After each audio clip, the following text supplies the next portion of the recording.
Monsieur, dames, bonjour, bienvenue dans votre émission La Table d'analyse. Tout ce que vous allez informer, dans le niveau, il y a le ministère de l'enseignement primaire secondaire. Vous allez informer que monsieur Tony Mwaba a suspendre l'enseignant à l'école Boboto. Pourquoi suspendre l'enseignant à l'école Boboto? Puisque ces enseignants vont réclamer salaire na bango. Il faut le dire que bazali payé à l'époque $500. Donc gratuité, il faut revoir salaire na bango, enseignant mususu ou bazalaki mal payé, c'est qui est une bonne chose. Comme ça bango na $200 à peu près, 200 ou $250 à peu près, mais il y a des enseignants jusqu'à ce moment bazali payé té bazako réclamer salaire na bango. Bazali ba marche, bazali ba sit-in pour le ministre que ils veulent être payés. Mais curieusement nous avons été surpris que le ministre a voulu suspendre enseignants qui marchent pour réclamer salaire na bango. Ils sont à peu près 6 et il a remplacé certains enseignants moussous même Top Congo FM. Comment on a cité les signes non yabato bazali remplacé na l'école Boboto. Pourquoi le ministre a-t-il agi ainsi? Pourquoi avoir chassé ces enseignants cours na école catholique? Pourquoi les avoir chassés? Pourquoi avoir remplacé Batomosus? Qu'est-ce que le ministre Tony Mwaba est en train de faire? Les nouvelles unités, c'était déjà prévu que Bazala payé depuis l'année passée. Les nouvelles unités depuis l'année passée. Mais jusqu'à ce moment, ils ne sont pas encore payés. Pourquoi? Bazako réclamer salaire na bango. Pourquoi, mesdames, mesdemoiselles et messieurs?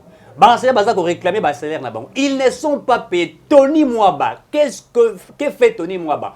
Pourquoi Tony Mwaba est en train de bloquer le président Félix Tshisekedi? D'abord, on a dossier auto. Il y a qui a Kalezala qui m'a cambouetali fout à ma prestateur. Il nous a parlé ici de 16 millions de dollars alors que l'inspection générale de l'IGF l'a empêché. Et Tony Mwaba lobby il voulait d'abord détourner l'argent de l'État. L'IGF l'a empêché. Il a même créé dossier Moussote Veridos. Pourquoi c'est là? Qu'est-ce qui ne va pas? Alors que la gratuité de l'enseignement est allée kakaté pour la élève. Mais quand vous parlez de la gratuité, il faut aussi tenir compte des enseignants, puisque ce sont eux qui forment ces enfants. Bangone bazako former banawana. Mais lorsque vous allez tenir compte des enseignants, vous allez tenir compte de la vie dans la société, ne parlez pas de la gratuité de l'enseignement. Ce n'est pas fini. Le dossier RAM, qui passe devant les députés nationaux, il nous a parlé à ABC Biso que non, RAM wana mbong bazaki va collecter 26 millions de dollars. ODEP, a vérité. On nous parle d'à peu près 950 millions de dollars où il y aura Mazu pendant une année. Mais on nous a présenté 26 millions de dollars. Mbongo wana mususu ekei wapi. Pourquoi voulez-vous poignarder le président Félix Tshisekedi? Pourquoi voulez-vous empêcher au chef de l'État de réussir? Qu'est-ce qui a bloqué? Ici, on se rappelle de ce que M. Kabila avait dit à son époque, que si j'avais 15 bonnes personnes, mais le Congo pouvait aller ou devrait aller en avant.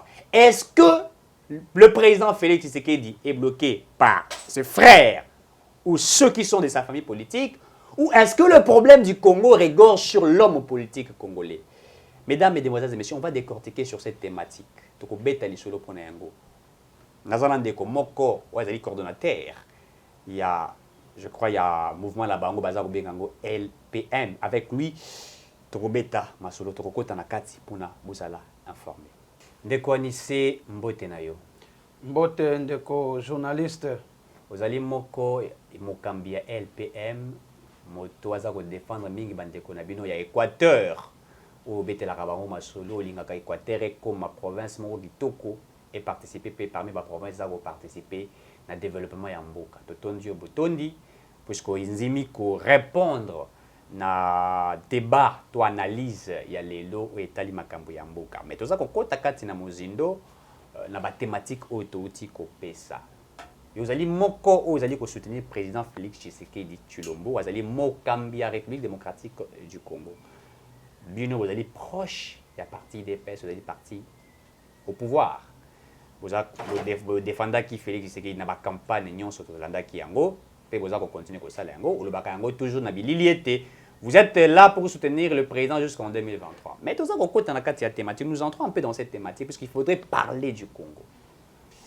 Le président a lancé la gratuité de l'enseignement. Une très bonne chose, la Constitution, l'article 43 il y a constitution. Mais tout ça, comme on a la carte, il y a gratuité et enseignement, il y a eu un sérieux problème.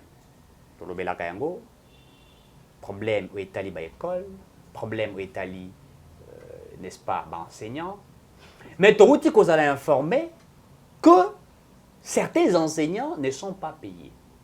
Donc, nous avons appris qu'il y a 6 enseignants à l'école Boboto, Oyo, Bengani Bango par M. Tony Mwaba. Ils ont été révoqués pour avoir réclamé le salaire na Bango.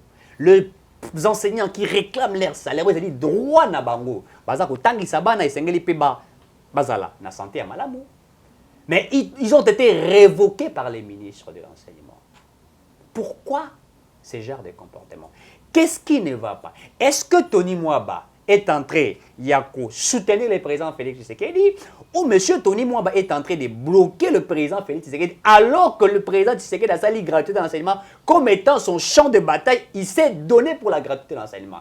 Est-ce que dans cette gratuité, il ne faudrait qu'il regarde les côtés des enfants ou il faudrait aussi regarder la vie de ces enseignants? Bato bazali ko pesa bomoy to ko koti sa bana o ezali lokola boanya to intelligence. Matondo mingi ndeko journaliste na ndenge oyo yambenga na émission na awa nakoki koyebisa yo boye ke gratuité enseignement ezali codé na kati ya constitution na biso.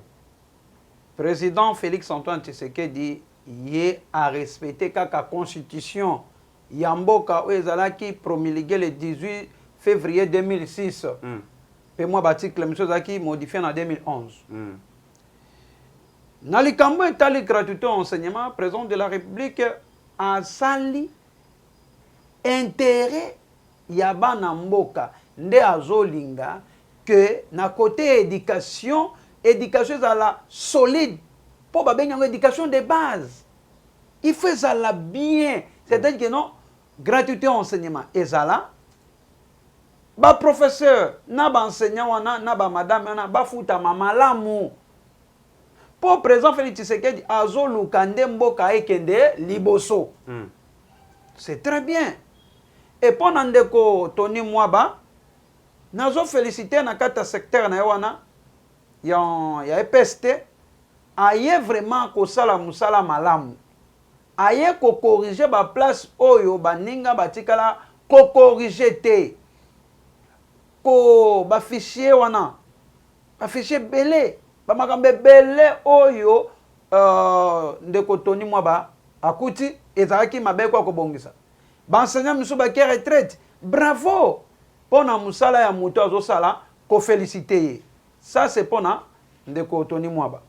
Maintenant likambo oyo etali ba enseignant soki bazofuta mate ezali droit na bango.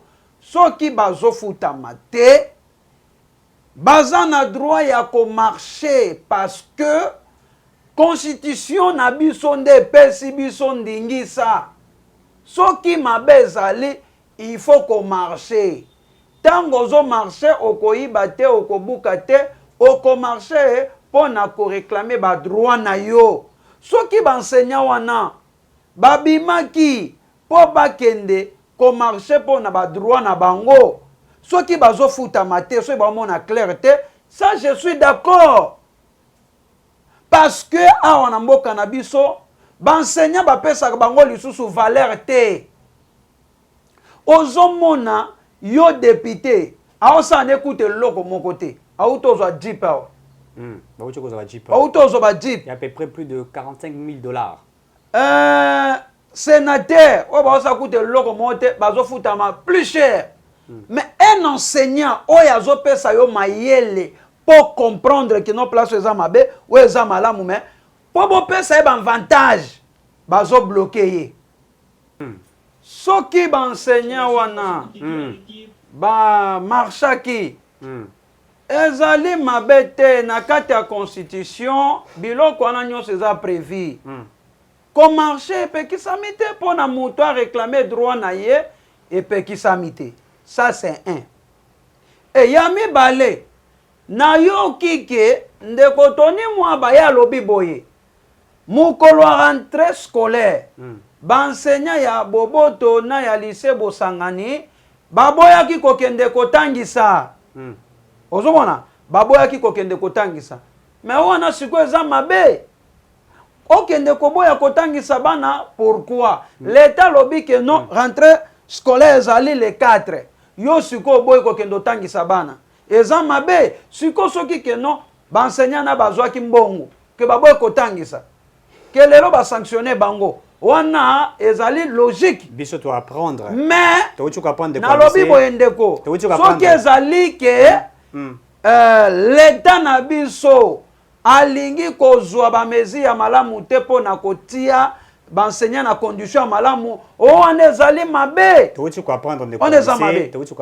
c'est que c'est vrai l'état loba qui rentrait il fallait banda soki les 4 ce qui a été prévu mais ces enseignants ont demandé avant la rentrée bafuta bango ezali salaire na bango leur droit puisque ces enfants nous suggérons qu'ils ont ces enseignants pardon nous suggérons nous pensons qu'ils ont des enfants quand ils ne sont pas c'est vrai gratuité ezali mais uniforme eza l'état te mutara kopesa bana ba uniforme basaki eza l'état te mutara kopesa to transport ya kolunga bana musu baza kolunga masina ba kolunga njili ba kolinga maluku pour batanga la ba gobe batanga la ndeko anissé ces parents ces enseignants ont refusé d'enseigner puisqu'ils veulent bapesa ba salaire na bango ce qui est leur droit même bible et lobby ala kila mama be oazo salisa ndeko ne mosala sans kosala ni futa imbo.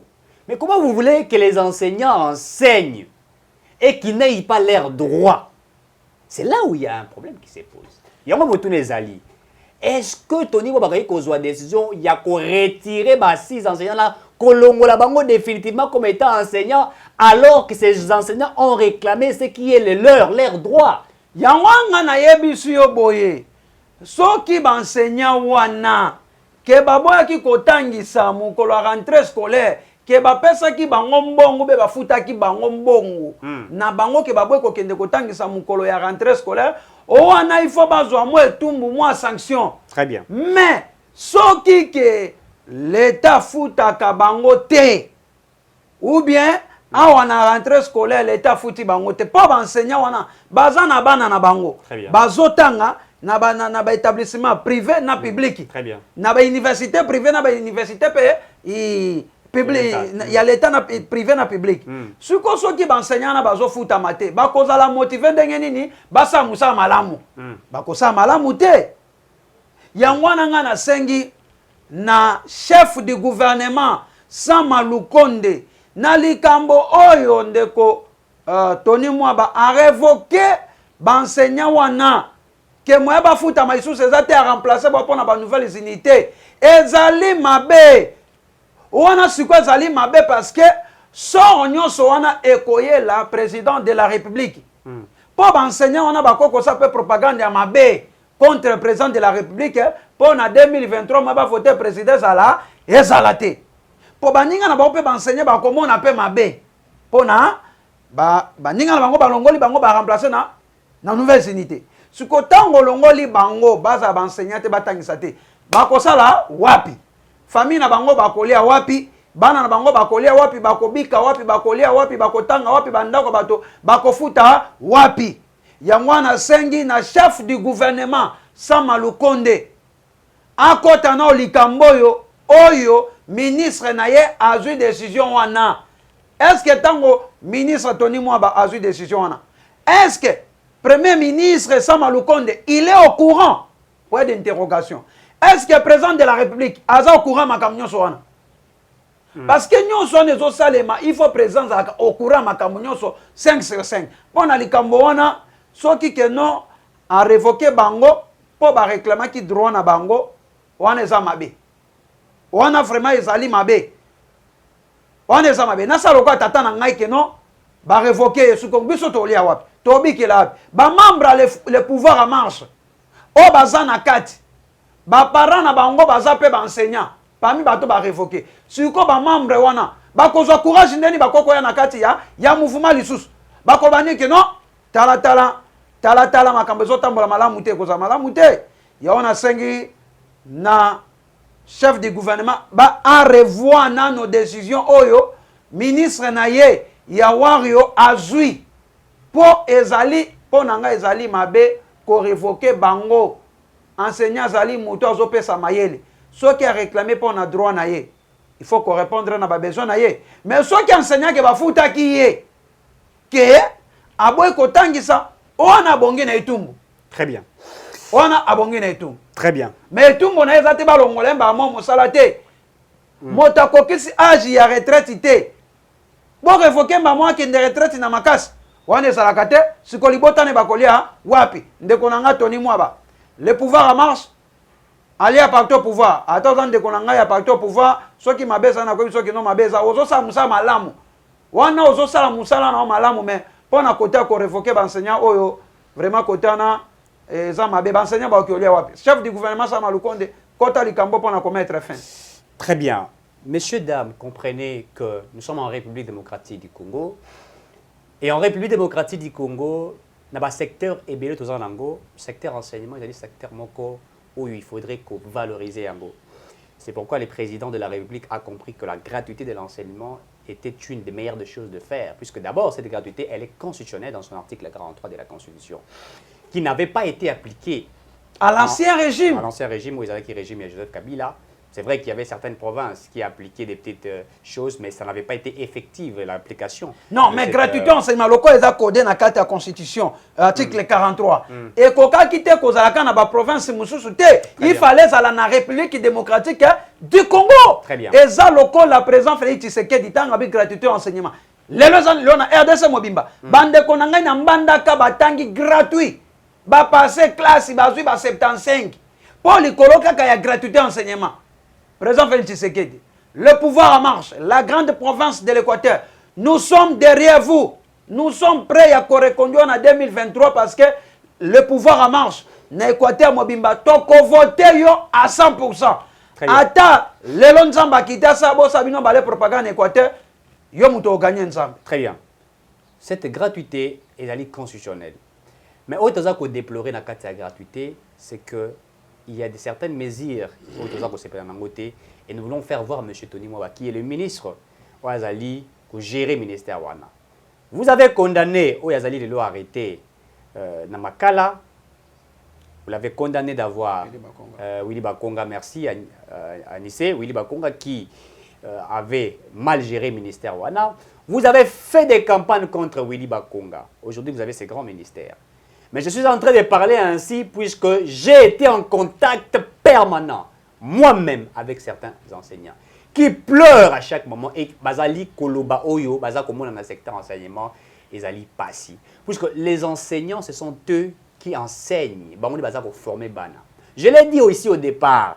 C'est vrai qu'il faut appliquer la gratuité de l'enseignement. C'est une très bonne chose, une volonté, nous l'acceptions. Et nous voulons que cela aille de l'avant. C'est très bien de le faire. Puisqu'ailleurs, même quand vous allez aux États-Unis, il y a le gouvernement américain, où il y a un enseignement gratuit pour la élève, pour la école est belle dans le monde et tout ça partout dans le monde. On a fait ça, on a appliqué. C'est une bonne chose, c'est valoriser. C'est valoriser l'enseignement. Mais au-delà de ça, il faut regarder le côté des enseignants. Comment vous voulez qu'un enseignant ait sapatu ya kotoboka, ceinture ya kokatana, akati sukite, chemise et beba, beti makolo banda malukuti apesa cours na limité. Et cet enseignant qui fait pied jour et nuit. Vous voulez que cet enseignant attende que ça va pendant qu'il est dans les mauvaises conditions. Alors que il y a quelque peu de temps ici, nous avons assisté à des ministres qui ont eu des voitures, des députés, Mituka et les autres. Pourquoi ne pas valoriser aussi les enseignants en République démocratique du Congo? Pourquoi ne pas regarder... Congo, président de la République, enseignement mboko ekufaki, oyekwa kopesa ngo valeur. Nandengo te gratuité enseignement, mokonja mboka, basa lata moi liste moko ba enseignant vraiment oyo ya tout droit. C'est-à-dire que l'enseignant qui non bazali reconnu na kata mboka oyo. Ba pesa bango ata baketi. Très bien. Ba pesa bango ata baketi. Ba député bazui ba mitukawa, ba palissade. Il y a 55 000 $, 45 000 $. Ouais. Mais l'enseignant oyo bazo pesa pe biso mayele. Bo bazana université, ba pesa bango ata mituka ba 10 000 $. Ba oyo bazana na primaire na humanité. Ba pesa bango ata baketi à 5 000 $. C'est ça ce qui va donner du valeur à l'éducation nationale. Très bien. C'est ça ce qui va donner l'éducation. Du valeur plutôt à l'éducation nationale. Yangwandenga na sengi, président de la République. Attends 2022, attends 2023.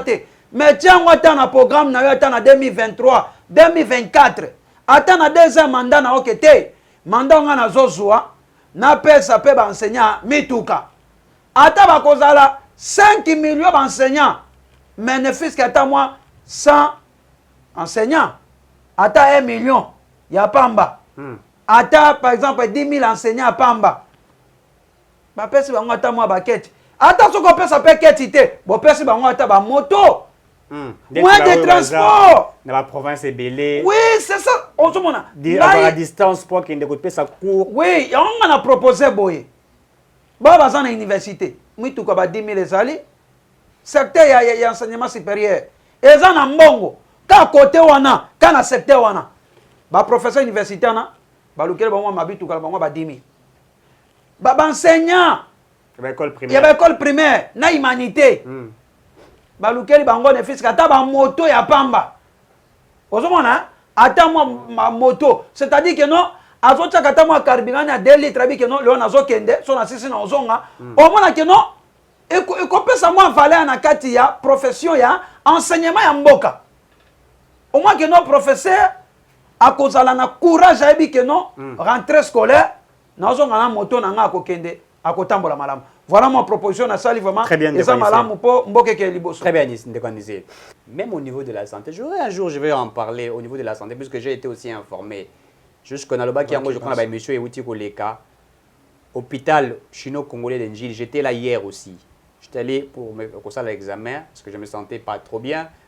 Hôpital chino-congolais d'Enjili, je suis arrivé sur terrain, j'ai trouvé grève, ils ont coexisté. Tissiko, infirmier, bazako, salamosalate. Réclamer mbongo na bango jusqu'à ce moment. Il n'y a que des grèves et des grèves. Alors le ministère de la Santé, les ministères important. Nous avons des ministères ici, il faut écouter les Ango. Il faut regarder, il faut toucher le peuple. Moi, j'ai dans ces pays, puisque je vis récemment ici, production, il y a Masango, il y a et je crois à peu près 10 tonnes, si je ne me trompe pas, sur une bonne sanité. Et comme il a marché à Liberté, à Bazar Côté Kango, je crois 10 000 ou 10 tonnes. Non, 18 000 francs. Tonnes, c'était combien? 10 000 tonnes? Oui, 10 tonnes ou 10 000. Quelque chose comme ça, je vais vérifier. Et comme la Liberté, Massango, et ça n'est même pas une semaine. Massango, et comme on a pris à 18 000 francs, mais les gens sont venus acheter d'une manière. Et ça, le rôle là, je ne sais pas, le rôle mais c'est ça, c'est pas dire, c'est pour vous dire quoi. Quand je vis ça, j'ai compris automatiquement le peuple Azali Nanzala. Le peuple souffre. À manger pour le peuple, surtout au Congo, à manger c'est très difficile. Les gens en souffrent pour manger. Et nous avons appris en économie. Quand vous allez dans un pays où vous trouvez une boîte de tomates, yamunene, au bazar au Kabolango, Kati Bateki, Ngambo, Mususu Bagotengo dans une semaine, comprenez réellement que ce pays est un pays pauvre. Les gens souffrent pour manger, les gens souffrent pour le transport. Il faudrait que l'on puisse regarder de ces côtés-là. Et beaucoup plus ici, nous parlons du secteur de l'enseignement, dont M. Tony Mwaba, c'est vous, Ozali, promoteurs Naïlo Kouana, regardez la vie des enseignants. Et sur ce que nous avons appris, le fait Yako, Bengalaba enseignant, les 6 enseignants, nous demandons à ce que, pour revenir dans bon sentiment, afin que l'enseignant va retrouver, n'est-ce pas, Ozali, pas droit, Nabango. Et voilà, de quoi Nissé. Yo, au lobby il y a Kisasa, il y a Équateur, puisque vous allez, Moko, je reprends encore Mokambia LPM. De quoi Nissé 950 millions de dollars. Au Ndeko Kibasa. Azui, na dossier Aram. ODEP, à vous dire que rapport, tout ce qu'on a dit, le billet coûte que Kibasa a été ndengeni à Rokoyate. Et que Kibasa est protégé. 950 000 dollars. Devant les députés, il a parlé de 26 millions de dollars. Ça il aura la recette. Il y a des RAM, il y a des téléphones, il y a des simité. C'est-à-dire qu'il y a 2 SIM, il y a un téléphone, il y a un téléphone. Nous avons vu, il y a un réseau, il y a 3-4. Merci si vous avez une question. Pour Lazare, il y a déjà la chaleur. Ndeko Anissé, qu'est-ce qui ne va pas avec ces dossiers RAM? Pourquoi M. Kibasa refuse même de se présenter devant les députés, puisque le reporter va bien une date ultérieure, puisqu'il fallait même se présenter devant les députés pour s'expliquer. Bon, ça ça qui je crois 72 heures. Mais on a vu après que cela a été reporté à une date ultérieure. C'est-à-dire, qu'est-ce qui ne va pas? Est-ce que Kibasa nous impose la taxe dont lui doit récolter à chaque année 950 millions de dollars et que le peuple a enseignement, payer, etc. Mbogo swana ezako kende wapi? Matondo mingi omwena ana kanda na likambo wana ya Rama. Omoni soki olingi osa likambo. Il faut kobengisa peuple na stade osali campagne otambo na 26 provinces. Webisi peuple eloko Kibasa zangaka ezalaka eloko moko ebe eloko ni communication ya ye na peuple.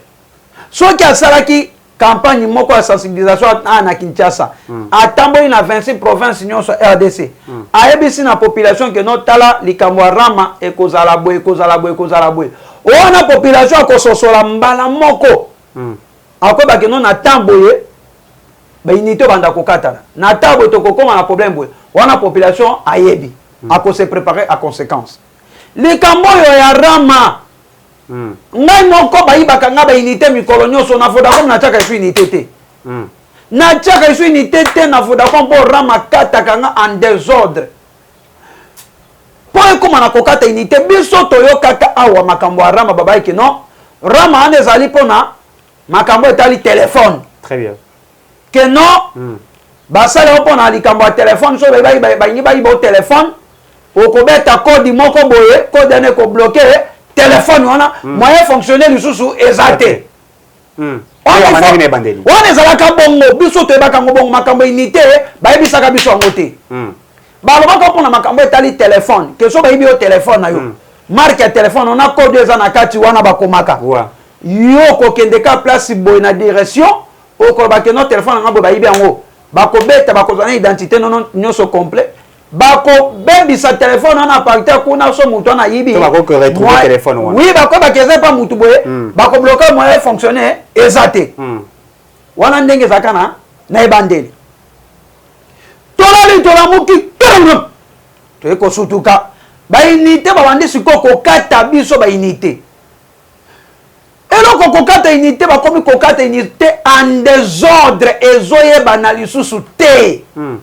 otie unité sa unité bakati yo otie 5 dollars unité bakati yo otie ya 10 000 francs ya 15 000 bazokata yo ata ya 500 francs bazokata yo nyonso nga moko naza victime. Très bien.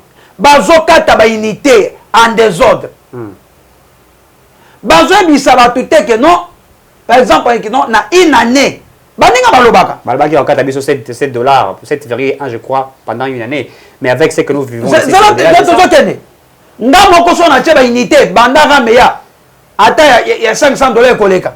Très bien. Po bakata nga ba unité en désordre na boya ata kotia unité na Vodacom oyebi na boya kosomba ata ba unité grâce na nzambo ya pesa biso ba congolais mayele likolo ya Rama likolo ya Kibasa to boya kosomba ba unité na kata mboko oyebi ke no système comme to comme ça mikolo ya osomba ba minute ok na cabine opesa ta 10 000 francs batekelo ba minute pona kokima Rama kokima kaka Rama pona koyiba ba unité alors que voilà ba entreprise ko ya communication baza ko perdre en réalité. Oui to so ke il faut ko expliquer peuple perdre en réalité. Oui yo to so ke na ba unité tozo somba isute to comme somba ba minute soki peuple congolais ba yeba kité kende na cabine lobaka ke non na somba minute kokende su ko tia unité te poni Kibasa na Rama na bazo ba biso ba unité kende somba ba unité ba minute yo muto ozo lingo somba ba unité place somba ba unité kende somba ba minute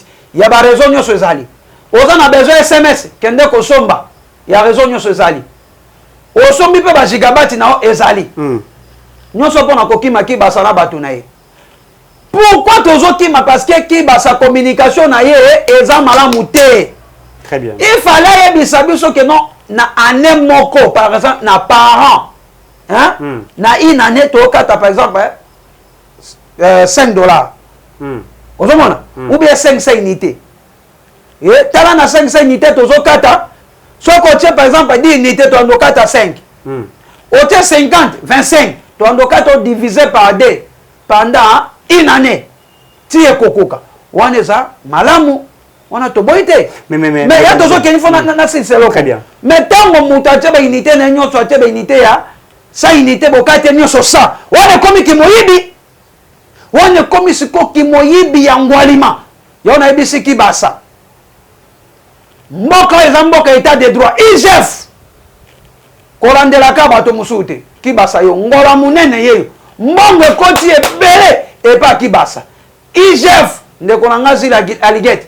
Landela Kibasa Malimba Landela ye Azumbongo ya peuple malamu ko foute un peu parce que mboka nyonso tambola kana taxi mais taxi on a il fallait payer ezala significatif ba expliquer biso to soso la malamu tala bande ko ngana Équateur ba mandi ko silika awa na Kongo na RDC bande ko komi ko silika Obi kofinga un peuple congolais ba kofinga ki ba santé obi ba kofinga nani ba kofinga président de la République Fatih Beton ba kofinga ye ba bandi suko ko critiquer likolo ki basa mais on dit que la famille biologique il y a le président de la République il y en a certains nous disent qu'ils allaient copier outil na président de la République président makambo akota ngote obi que président de la République azaka muto ali boso ya koebisa ki basa kasi asi premier makambo aram. Mais jusqu'à ce moment, ça n'a pas été. Lokola yeki basaboyaka. Lelo sukia. Comment n'est-ce comment ça humilié? Bako kangaye. Au moins Félix. Président Félix Tshisekedi azamutu ya tout droit. On a joué biso lelo. Azamutu ki azamutu tout droit azamutu kimi azamutu logique. Qui basawana l'état kolandela ye bako kangaye. Il n'est pas protégé par le président de la République. Non. Mais lokola azali ministre en fonction ezali na ba procédure ezalaka po bakanga ministre bakokanga kangulu ngulu boye mais il faut motion dans l'Assemblée nationale yango na déjà basalela ke déjà motion il y a 50 signatures nde tokaki po basani basale motion motion de défiance de plus de 250 po balongola ye ozomona po explication na ye eza malamu te il a choqué mais ava choqué ne mutaluki biloko na nyonso yenda mutaluki biloko na nyonso azala choqué ba humilier ye parce que ba député bazali ba représentant ya peuple. Très bien. Bango de peuple mutatinda ki bango kuna. Très bien. Quand même le peuple wana ba yebisi ba député que non bon convoquer les biso ki basaya en assemblée a expliquer biso likambo rama. Ba député bango ba lobi pa baté so ki azaki choqué ba bisi que non azali escroc na makambo ya rama. Eza mabete parce que explication ezali claire té. Yamwana azali critiquer escroc parce que azali koyebisa na peuple congolais bo soloté toyoka kiono et continue makambo ya gratuité enseignement. Oui, awuti kolobango que le RAM soutient la gratuité de l'enseignement. Yaona zobisa yo. Est-ce que c'est là étant vraiment? Ya dozoken. Ono yango ezali ezo soutenir makambo ya gratuité enseignement. Il fallait expliquer ce qu'on a peuple que non tala ezali ko accompagner makambo ya gratuité enseignement dans le secteur il fallait associer ça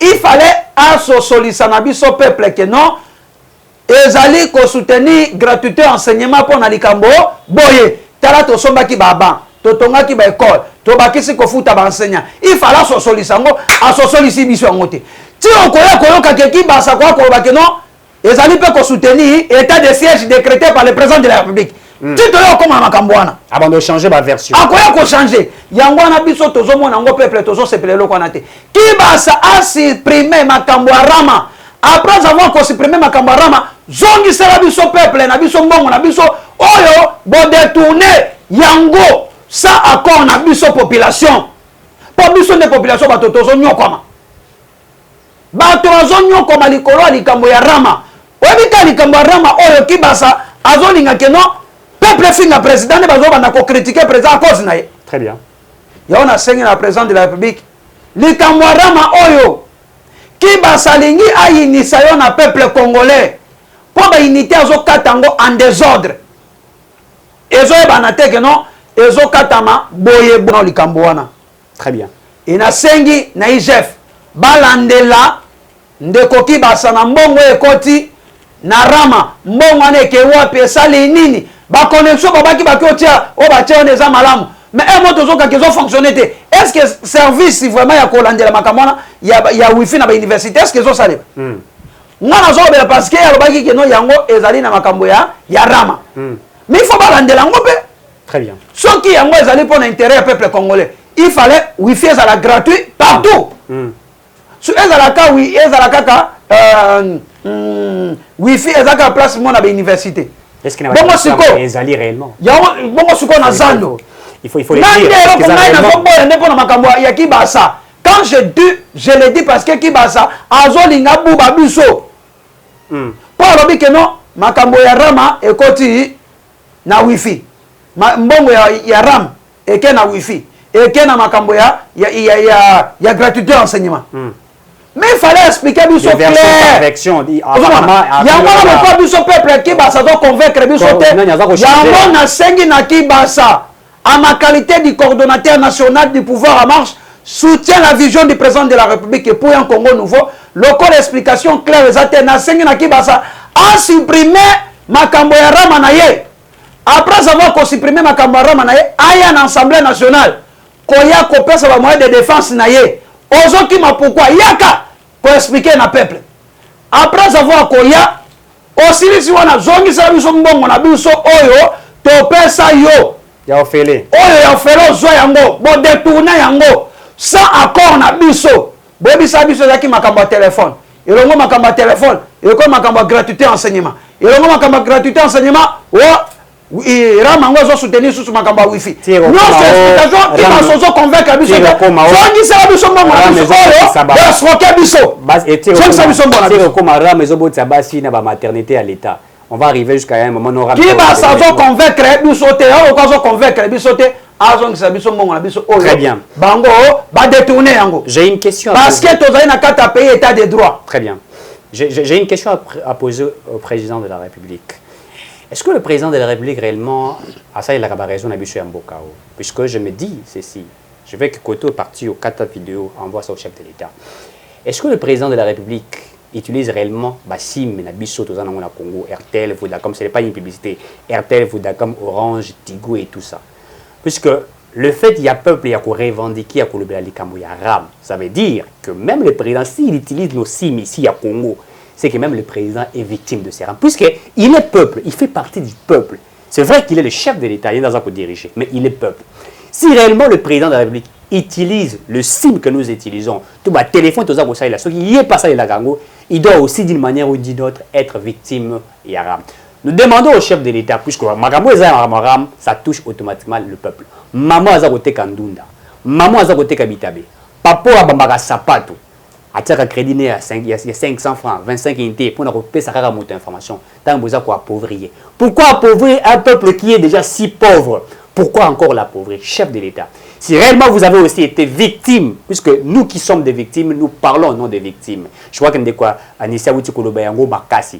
nous sommes victimes de cela. Et si réellement chef de l'État et le membre du gouvernement, si vous êtes victime de ce qui a été fait par M. Kibasa, nous vous implorons, nous vous supplions et nous vous demandons avec une dernière énergie et avec une volonté de reconstruire notre pays, veillez, interpeller M. Kibasa à répondre devant le peuple congolais et que si réellement il y a eu dossier d'étonnant, puisque Odep nous a parlé de 950 millions de dollars qui a été volatilisé et nous ne savons pas écrire Wapi, Azong Sambong et à l'État et que ça a été makambo échangé. On ne veut pas, puisqu'il faut le dire, certains acteurs présidents, je les reprends, Kibasa détourne, oui. Tony Moba fait ce qu'il peut faire, oui. Telle personne fait, oui. Mais celui qui sera redevable, ce n'est pas Kibasa en 2023. Ou en 2000, je ne sais pas moi quoi. C'est lui qui sera redevable devant le peuple, c'est le président de la République. Puisqu'on va citer ce que vous avez fait. Nous avons la présidence wana, pas besoin de gouvernement. Bazo travailler na vision président de la République. Bato ko baki basa wana. Bato yo bazo linga ke peuple finga président de la République. Heureusement que biso le pouvoir en marche, tozaka président, tozo comprendre que président de la République a na volonté mboke ke liboso mais bato yo bazat na sima président de la République. Bazo ekte bazo kota te na kati ya vision ya président de la République. Et donc baki basa. Azong sa biso na mbona biso. Ki basa zong sa mbona. Très bien. Zong sa mbona. c'est le chef de l'État, comme je le disais, qui sera Équateur. redevable. Messieurs, dames, nous arrivons pratiquement à la fin de cette émission. Maintenant, posons une petite question. Province na Équateur, ils en ont été tu es de l'Équateur puisque tu parles au nom de l'Équateur. Apparemment, c'est que nous Non, voyons. je ne parle pas au nom de l'Équateur. Je suis équatorien. Ouais. 100%. Des pères et de de mères. père et de mère. Pas des Je- pères. Non, j'ai le sang rouge. Je suis de la province de l'Équateur, territoire Bikoro, secteur de Zelanga, ville de Mbandaka, village de Injolo, Ntomba.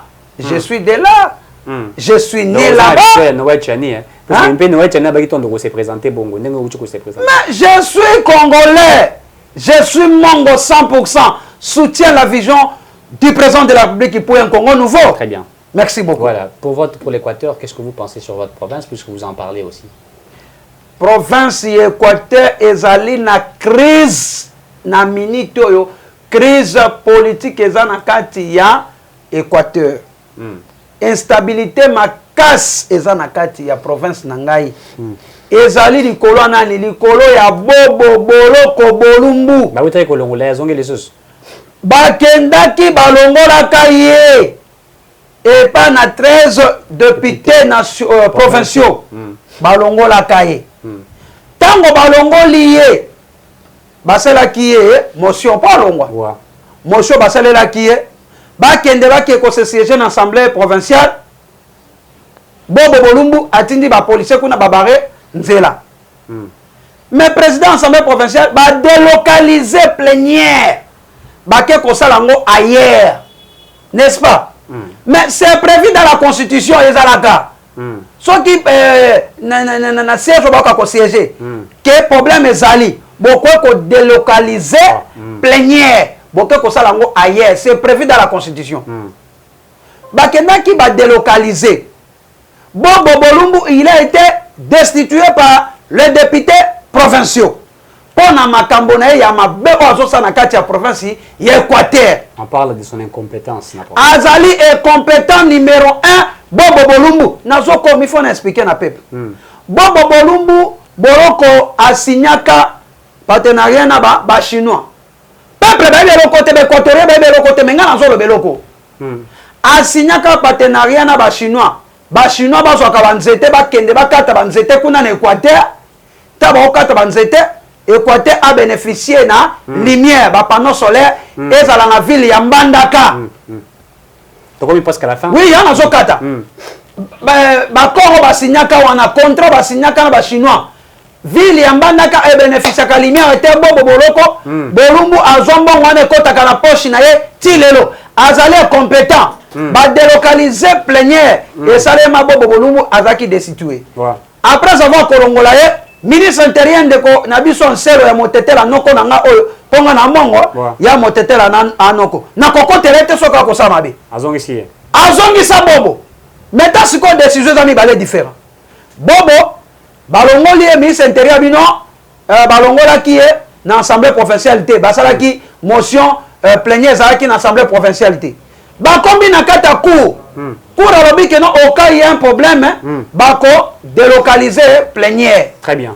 Plénière ba délocaliser ki yango. Bobo Bolumbu président de la République qui n'a sengi na Bobo Bolumbu. Très bien. Alongwa président appliqué article 198 ya constitution alinéa 10. Très bien. Appliqué yango Bobo Bolumbu alongwa tolingete ko azali incompétent.